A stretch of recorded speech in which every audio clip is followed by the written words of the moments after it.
Film ini diangkat dari kisah nyata yang terjadi pada masa dinasti Ming, mengisahkan tentang pertahanan wilayah yang dilakukan oleh para biksu Shaolin divisi tempur dari para perompak Jepang yang sangat kejam.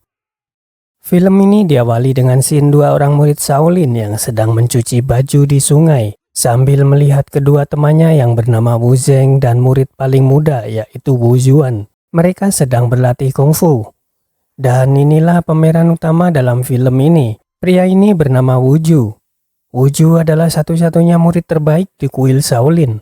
Saat itu dia sedang mencuci baju dan mengobrol dengan salah satu temannya yaitu Wu Zhou. Karena posturnya yang demikian, Wu Zhou selalu saja berpikir tentang makanan. Dan tentu saja hal itu membuat Wu Ju sangat gemas dengannya.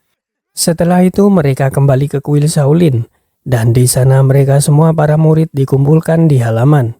Guru besar mereka mengumumkan bahwa para perompak Jepang sedang merajalela dan menjarah para warga desa. Sang guru memberitahukan bahwa sang maharaja kerajaan telah memerintahkan biksu Shaolin untuk pergi ke benteng Feizu untuk melatih para tentara staf Shaolin di garis depan demi mempertahankan benteng dan menghambat perkembangan perompak Jepang. Pada saat sang guru meminta mereka menjadi relawan, ternyata banyak sekali para murid Shaolin tempur yang bersedia untuk ikut serta. Namun sang maharaja hanya memberikan 18 jubah dan 18 kuda untuk para relawan biksu Shaolin.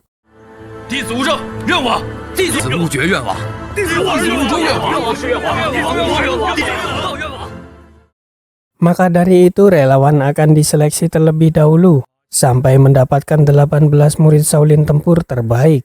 考核的18人是兵。阿弥陀佛。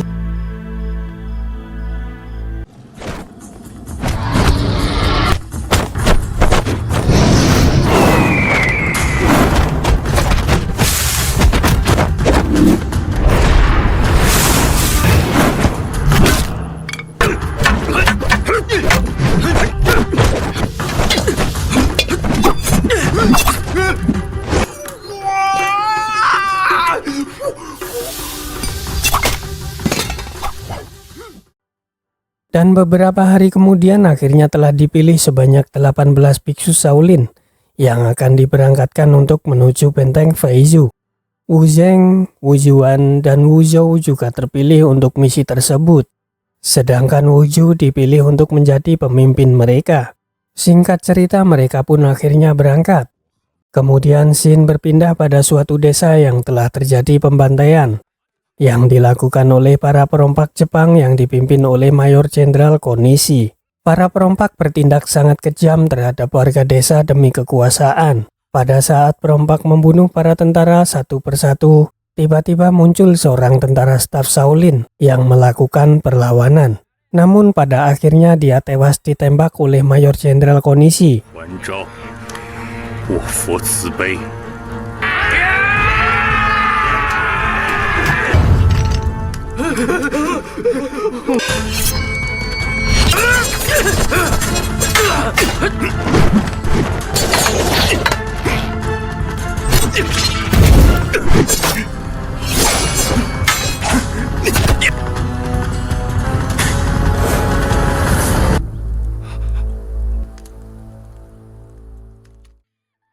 Semua tragedi mengerikan itu terjadi di depan mata salah seorang jenderal tentara kerajaan yang bernama Zhao. Dia terpaksa harus bersembunyi dan tidak bisa berbuat apa-apa karena semua teman-temannya sudah habis gugur. Kemudian keesokan harinya di lain tempat, saat rombongan biksu Shaolin tempur beristirahat, Wu Yuan mendapat tugas untuk mengambil air di sungai. Namun setibanya Wu Yuan di tepi sungai, alangkah terkejutnya dia saat melihat banyak sekali mayat yang bergelimpangan di sungai. Mereka semua tidak habis pikir tentang kekejaman yang telah mereka saksikan itu. 师兄，师兄！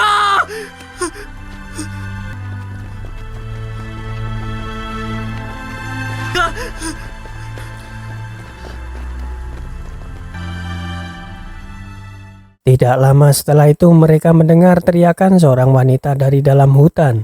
Sontak mereka pun langsung berlari ke arah suara tersebut. Yang ternyata di sana banyak sekali warga yang sedang berlari ketakutan. Yang ternyata mereka sedang dikejar oleh para perompak Jepang yang dipimpin oleh Mayor Jenderal Konishi. Setelah Wuju melihat penyerangan tersebut, akhirnya Wuju mengarahkan pasukannya untuk menyelamatkan para warga.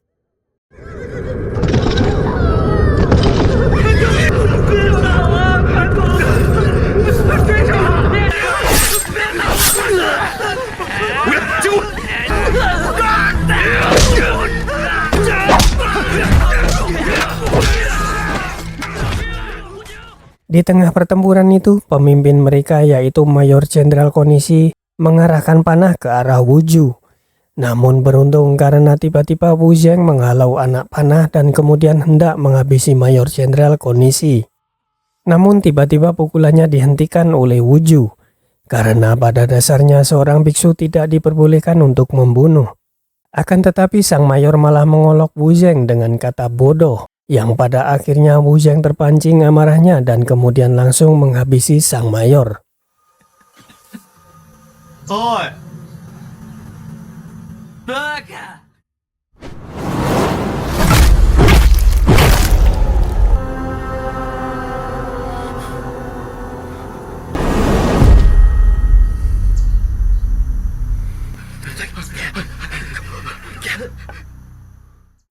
Setelah semua pasukan perompak itu lari kocar-kacir karena melihat pemimpin mereka terbunuh, para biksu membagikan makanan kepada warga desa dan kemudian mengantarnya untuk kembali ke desa mereka. Itu karena warga desa tidak mempunyai tujuan lain akibat serangan perompak Jepang yang sudah ada di mana-mana.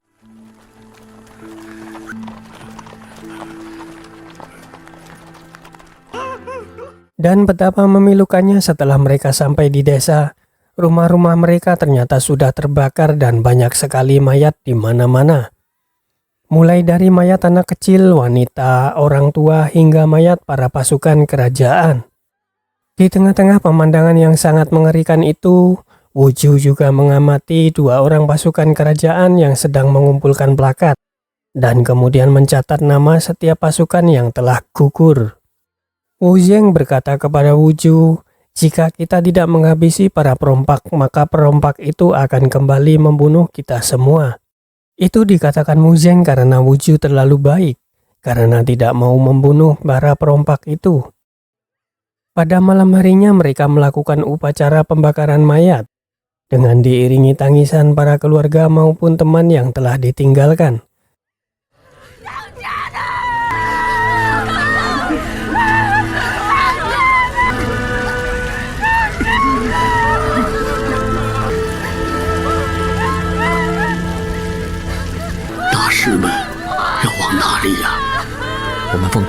那里有明军守卫，听说有不少流民，我等可否和大士们一起西行啊？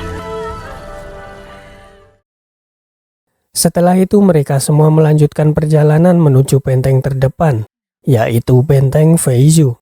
Sesampainya di sana mereka semua pun bingung dan langsung waspada, karena ternyata benteng Feizhou sangat sepi dan tidak ada satupun pasukan kerajaan di sana.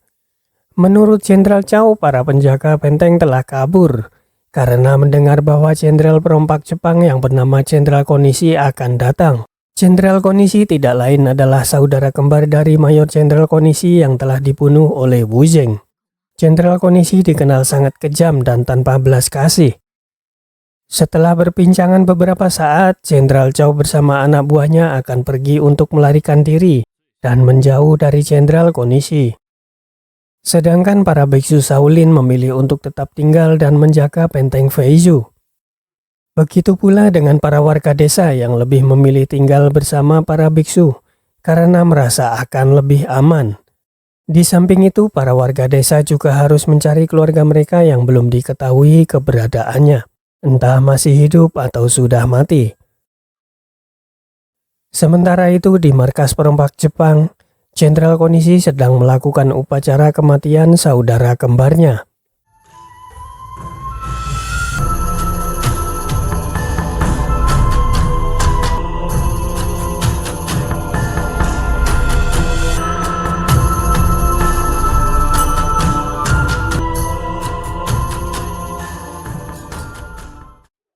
Pada keesokan harinya ketika para biksu tempur sedang berlatih, Jenderal Chow dan anak buahnya terlihat sedang melewati tempat itu. Yang ternyata Jenderal Chow belum bisa pergi jauh karena dia kelaparan dan membutuhkan makanan. Namun Jenderal Chow malu jika harus mengakuinya. Kemudian Jenderal Chow mampir ke sebuah biara dengan niat untuk meminta sedekah makanan. Namun mereka berdua terkejut ketika sudah memasuki biara. Di sana terlihat banyak sekali mayat biksu yang ternyata sudah habis dibantai oleh Jenderal Konishi. Itu karena Jenderal Konishi sangat marah atas kematian saudara kembarnya. Akhirnya terpaksa Jenderal Chow dan anak buahnya kembali lagi ke benteng Feizu. Sebelum Jenderal Chow tiba di benteng Feizu, para biksu tempur sudah bersiaga karena tiba-tiba ada serangan dari perompak Jepang yang dipimpin oleh bawahan Jenderal Konishi. Namun untungnya dalam pertempuran itu Wuju dan kawan-kawan berhasil memukul mundur mereka.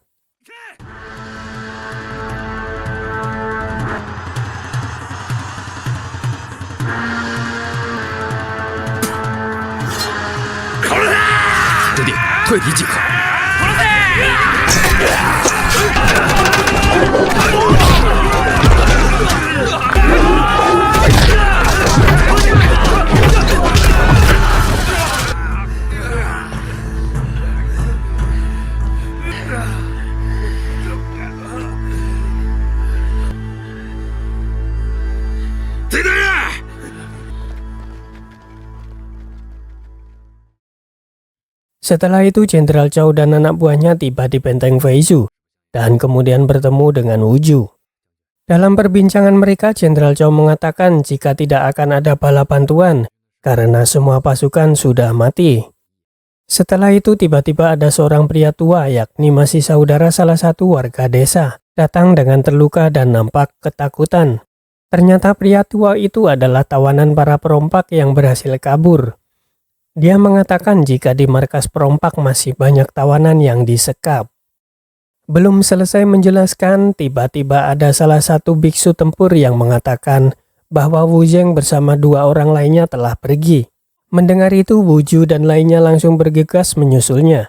Dia yakin bahwa Wu Zheng pergi ke markas perompak Jepang untuk membebaskan para warga desa yang ditawan di sana. Sementara itu di markas perompak Jepang, Wu Zheng dan kedua temannya menyamar sebagai pasukan perompak Jepang agar bisa masuk dengan leluasa. Namun sayang sekali Wu Zheng harus dihadapkan dengan situasi yang sangat sulit. Dia diminta oleh salah satu perompak untuk membunuh tawanan wanita yang sedang mengandung. Tentu saja Wu Zheng memilih untuk menebas perompak tersebut. Akhirnya Wu Zheng dan kedua temannya harus menghadapi pasukan perompak Jepang yang sangat banyak. Setelah mereka bertiga terdesak, akhirnya rombongan Wuju datang untuk membantu mereka.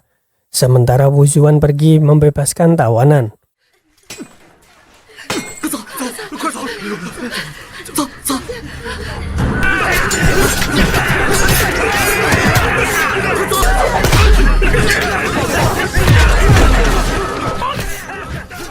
Dalam pertempuran itu, para biksu kehilangan dua orang rekannya. Dan pada akhirnya kedua belah pihak saling mundur dari pertempuran. Sesampainya di benteng itu, Wuju sangat marah kepada Wu Zheng. Karena ulahnya pergi secara diam-diam, kini mereka harus kehilangan dua pasukan biksu tempur. Namun pada keesokan harinya, Wuju dan Wu Zheng akhirnya kembali berbaikan setelah Wu Zheng mengakui kesalahannya. Kemudian Wuju yang sedang sendirian di tepi danau didatangi oleh Jenderal Chow. Chow meminta agar Wuju menulis namanya di daftar buku pasukan kerajaan untuk berjaga-jaga jika Wuju gugur dalam peperangan. Namun Wuju menolaknya dengan dia mengatakan bahwa dia hanya biksu tempur dan pengorbanannya tidak untuk dikenang. Mendengar hal itu, Chow kemudian langsung pergi dengan perasaan yang sangat kacau. Karena sedangkan dia sendiri adalah seorang jenderal dari pasukan kerajaan yang seharusnya terus berjuang sampai akhir, bukannya kabur. Setelah itu, para warga desa akan melakukan perjalanan ke sebuah desa yang kini masih aman dari para perompak. Namun tiba-tiba Jenderal Chow memberikan buku daftar nama pasukan yang gugur kepada anak buahnya. dan kemudian menyuruhnya ikut pergi bersama warga desa. Sedangkan dia sendiri akan ikut bertempur bersama para biksu. Ketika Wu Ju dan Jenderal Zhao berbincang di tepi danau, tiba-tiba Wu Zhou memberitahunya bahwa ada sesuatu di depan pintu gerbang. Dan alangkah kagetnya mereka ketika melihat apa yang ada di hadapan mata mereka. 3 mayat saudara mereka yang tanpa kepala dikirim oleh para perompak Jepang, yang dimana itu berarti adalah sebuah tantangan peperangan. Melihat hal itu tentu saja membuat Wu Ju sangat marah dan tidak akan berlaku belas kasih lagi terhadap para perompak. 魔道中人与孽神渡不了恶魔，那就让我们。 Kemudian dengan segera mereka menyiapkan semua yang dibutuhkan untuk menghadapi pertempuran, mulai dari jebakan, peralatan, dan juga strategi yang matang.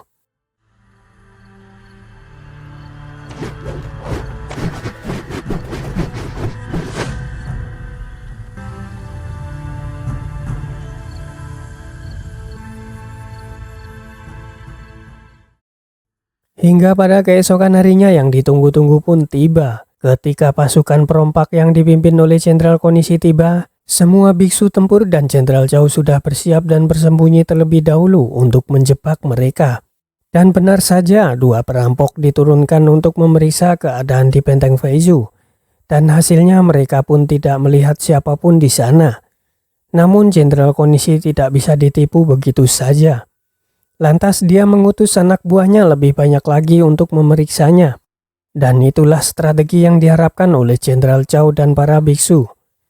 Ketika para perompak sudah memasuki gerbang, kemudian mereka menghalangi gerbang masuk dengan api dan membantai para perompak itu di dalam sana.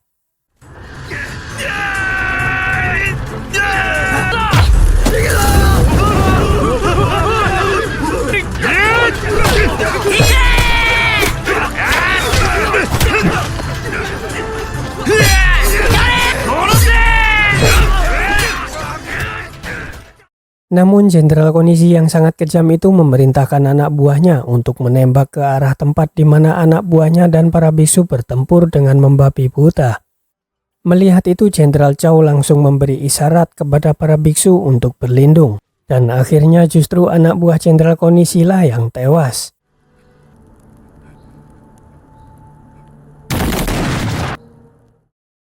Tidak berhenti sampai di situ, Jenderal Konishi kemudian memerintahkan anak buahnya yang lain untuk menyerang habis-habisan. Sedangkan Jenderal Zhao dan para biksu juga sudah siap dengan taktiknya.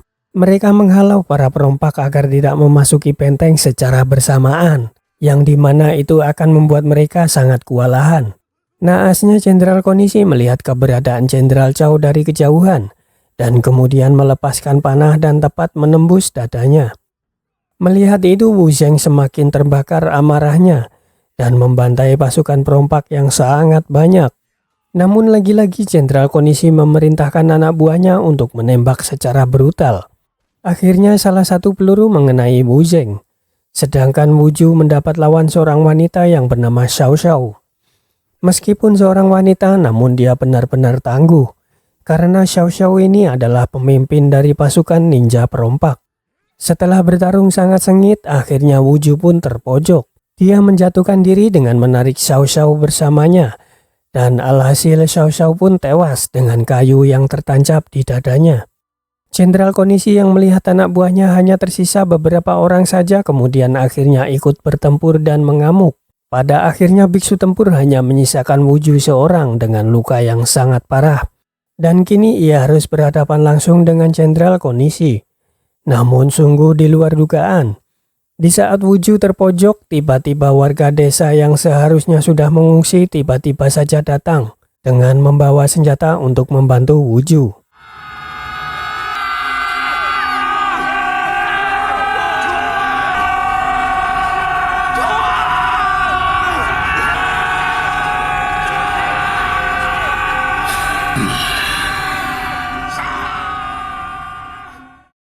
Dalam pertempuran itu Wu Ju terus memaksa melawan menggunakan sisa-sisa tenaganya. Hingga akhirnya Wuju mendorong Jenderal Konishi dan kemudian dia tertancap di sebuah kayu yang membuat Jenderal Konishi langsung tewas seketika. Di akhir film tertulis beberapa keterangan yang menyatakan 18 pasukan kuil Shaolin mempertahankan benteng dengan darah dan daging mereka dan berhasil menghentikan invasi perompak Jepang. Pertempuran akhirnya dimenangkan dan banyak sekali orang di balik celah gunung terselamatkan. Setelah itu para pendeta dan prajurit dari seluruh negeri sangat terinspirasi, kemudian meletakkan rosario mereka dan pergi ke medan perang.